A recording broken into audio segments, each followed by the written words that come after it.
Hola, buenas noches. La Fundación FAES, cumpliendo con su objetivo de abrir los ojos a todos los españoles, incluso los catalanes, ha descubierto unos documentos secretos que nos permiten revisar la figura del caudillo, del general Franco. Documentos tan ciertos como una frase de Eduardo Zaplana nos muestran un Franco que miren, hasta parece guapo.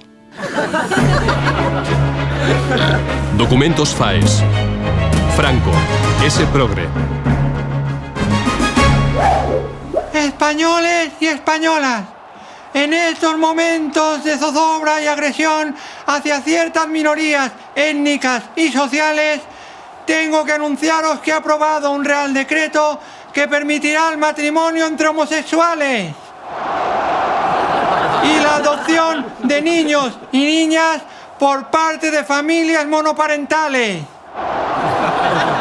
Y la adopción de niños y niñas homosexuales por parte de familias monoparentales homosexuales. Excelencia, ¿familias monoparentales homosexuales? ¿Qué pasa? ¿No hay de eso? Excelencia, están aquí los constructores que usted ha citado. Pasen, señores, pasen. Les he mandado llamar porque tengo un proyecto inmobiliario. Construir perfecto. ¿Dónde? ¿En la línea de costa? ¿En un parque natural? Tengo un cemento aluminoso sobrante que... No. Se trata de construir una planta de reciclaje de residuos urbanos con contenedores para reutilizar papel, plástico, materia orgánica y que funcione con energía solar. Y además, la planta servirá para dar trabajo a inmigrantes que necesitan regularización.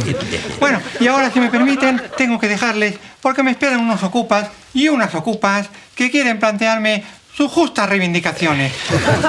Catalans i catalanes, permeteu-me que torbi la tranquil·litat de les vostres llars. Com deia el poeta, tot està per fer i tot és possible. Vull anunciar-vos que hem arribat a un acord per retornar els documents que jo, en mala hora, vaig expoliar i que romanien incomprensiblement a l'arxiu de Salamanca. Esto último es broma, por supuesto.